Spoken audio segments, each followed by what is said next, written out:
शेतकरी बंधू नमस्कार. मी गजानन ॲग्रो पॅटर्न खामगाव या यूट्यूब चॅनलमध्ये मी आपले सहर्ष स्वागत करीत आहे. आज 17 तारीख आणि 17 तारखेला आम्ही नेहमी बापूच्या प्लॉटवर काही ना काही एखादा हे होतो, पण आजचा दिवस एवढा बिझी राहिला की मी पण येऊ नाही शकलो आणि बापू पण बिझी होते, तर ते पण येऊ नाही शकले आणि आम्ही प्लॉटवर आलोच नाही. पण योगायोग असा की 17 तारीख ईश्वराला खाली जाऊ द्यायची नाही वाटली आणि चमत्कार असा झाला की बा मेकर तालुक्यातील मोळामोळीचे शेतकरी आले आणि त्यांनी एक विषय काढला की बा आपण बापूची हळद बघायला जाऊ. म्हटलं चला जाऊ, काही हरकत नाही. तर योगायोग हा 17 तारखेचा व्हिडिओ 17 तारखेलाच बनत आहे. तर आपण आधी परिचय द्यावा. दादा नमस्कार. नमस्कार. आपला परिचय द्या एक एक करून. गजानन आत्माराम शेळके, राहणार मुळा, तालुका मेकर, जिल्हा बुलढाणा. सरपंच का उपसरपंच? माजी सरपंच. माजी सरपंच. हां दादा आपण? प्रकाश दत्तात्रय धोटे, राहणार मोळा, तालुका मेकर, जिल्हा बुलढाणा. दादा आपण? संतोष तरमक, नागरी, मोळा, शेतकरी. आपली तिघांची हळद आहे लावलेली. हो आहे, तिघांची हळद. तिघांची हळद आहे. आपण तिकडनं कंद पाहिले, आतमध्ये धसले, हो. त्यानंतर आता इकडनं पण पाहिलं, पण इकडून पाणी होतं म्हणून आपण तिकडून गेलो नाही ओलं असल्यामुळे. तर आपल्याला बापूच्या हळदबद्दल म्हणजे हा पूर्ण महाराष्ट्रात आज हंगामा करत आहे हा प्लॉट, त्याच्याबद्दल आपलं प्रत्येकाचं वैयक्तिक मत आम्हाला सांगावं, म्हणजे काय की इतर शेतकऱ्यांना सुद्धा समजेल की बा काय प्लॉट आहे किंवा काय अंत आहे म्हणून. काय वाटतं दादा आपल्याला गजानन भाऊ? चांगली आहे, एक नंबर हळद आहे. एक नंबर वाढ बी याची भरपूर, कंद चांगले लागेल हां आणि बेड फुटवे चांगले आहेत खाली बेडमध्ये. कंद चांगलाच मोठा झालेला आहे, कंद चांगला मोठा झालेला आहे. भरलेला आहे शेंगा. दादा आपण काय सांगा? पतली लावल्या कारणानं वाढ भरपूर आहे वाढ भरपूर आणि आहे. कलर काही सोडा नाही आहे ना, हां हां हां म्हणजे नेमकं सोडत बरोबर आहे. आता करपाचं थोडंसं हे होतं त्याच्यावर. हां तसं एकदम करपली नाही, बरोबर आहे. हां सोडत चालला आता असं.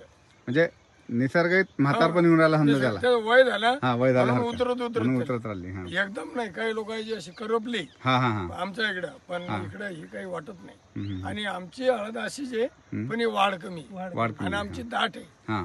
हे पतलं आहे. पुढच्या वर्षी व्यवस्थित नियोजन करा. व्यवस्थित म्हणजे हेच पाहू आणि असंच नियोजन करू. दादा आपण काय सांगणार आणखी? आपण काय सांगणार म्हटलं या प्लॉट बद्दल आणखी? बद्दल मग याच्यामध्ये अंतर जरा जास्तच घेतलेलं आहे, फूटभर अंतर हां घेतलेलं आहे. बरोबर आहे. हां. त्यामुळे याची वाढ झाली, त्यामुळे त्याचे फुटवे वाढले आणि कंदही खूप मोठा झालेला आहे सर. म्हणजे आम्ही आता जेव्हा एक सर्वात हां मला तर वाटते मी पाहिल्याप्रमाणे हां सर्वात एक नंबरचा प्लॉट हाच आहे. एक नंबरचा प्लॉट हाच आहे. हाच आहे सर. आम्ही आता एक निखिल पाटील सर आले होते, जे सायंटिस्ट आहेत सायन्स केमिकलचे. हा सर. ते स्वतः सायंटिस्ट आणि MD आहेत. ते आले होते त्यावेळेस कंद काढला होता, तर जवळजवळ 2 किलो 700 ग्रामचा कंद इथं भरला होता. 2,669 एवढा कंद भरला होता. हां किती दिवस झाले सर त्याला? आता कधी आले? नाही 10 दिवस आधी झाले. 10 दिवस नाही झाले, आता 5 दिवस झाले असतील बहुतेक. हां 4 का 5 दिवस पद्धत झाले. अशी आहे की अंतर असल्या कारणानं हां याचा कण हे व्हायचं नाही. आमच्याकडे दाट आहे हां आणि कमी बियाणं त्याला आहे. कमी उलट आपण त्या मजुरीला पाहतो की नाही, त्या मजुरीच्या बियाण्याच्या पैसे आता आम्ही म्हणजे 9 ते 10 क्विंटल एक 9 ते 10 क्विंटल टाकलेलं आहे. हे 5-6 इथं 5 क्विंटल टाकलेलं आहे बापूंनी. हां 4 क्विंटल 70 किलो 5 आणलं होतं. 5 आणलं होतं, 4 क्विंटल 70 किलो. त्यातली खराब निघली. म्हणजे म्हणजे मी पण ऍक्च्युली सांगतोय बा 7 क्विंटल लावलेला आहे, पण आज बापूंनी सांगितलं की बा एवढीच लावलेली आहे म्हणून. 4 क्विंटल 70 किलोच लावलेला आहे. हां हिशोब केला तर लावायला तेवढे पैसे लागत नाही. बरोबर आहे. हां त्याच्या बियाण्याचा हिशोब. हां बियाणा हिशोब केला तर 2 क्विंटलचे 1 क्विंटलचे पैसे तर लावणं होईल. बरोबर आहे. 3 क्विंटल बघितलं आम्हाला, ते केलं नाही, हे ते केलं, हे छान केलं हां असं. गजानन भाऊ आपण काय सांगणार आणखी? चांगली एक नंबर क्वालिटी भाऊ. हं? एक चांगली ट्रीटमेंट बी आहे तुमची, त्यामुळं प्लॉट बी एक नंबर आहे. आम्ही बी पुढच्या वर्षीपासून हेच करू. तुमचीच ट्रीटमेंट घेऊ. बॅगचं खत कमी आहे आपलं. नाही, म्हणजे बॅगा म्हणजे खताच्या बॅगा टाकल्या. चालते हां खताच्या बॅगा. एकदा हे 1 भरच नाही दिला आम्ही, रासायनिक भरच नाही, पूर्ण बॅक्टेरियावर दिलेला आहे भर. आणि कसं आहे की आणखी आता आजची 17 तारीख आहे, आणखी एक गुड न्यूज मी शेतकऱ्यांना देऊ इच्छितो की आपण म्हणजे मी स्वतः कंपनी स्थापन केलेली आहे इथं, म्हणजे फार्मर प्रोड्युसर.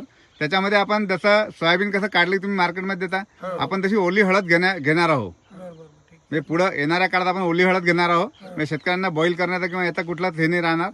ते लवकरच मी डिक्लेअर करेल तसं की आपण ओली हळद घेणार आहोत म्हणून. एक नंबर काम होईल. नाही ते चांगलं मग उकळायचं. बरोबर आहे. हां उकळायचा वगैरे ते त्रास वाजून जाणार. बरोबर आहे. म्हणजे आणली देऊन टाकली बस. हां दादा आपण काय सांगणार या प्लॉट बद्दल इतर शेतकऱ्यांना? गजानन भाऊ चांगली एक नंबर हळद आहे. जास्तीत जास्त लावा, उत्पन्न जास्तीत जास्त काढा. ट्रीटमेंट ही गजानन ॲग्रोची आहे. किती बेन नेऊन किती वावर लावू. बरोबर.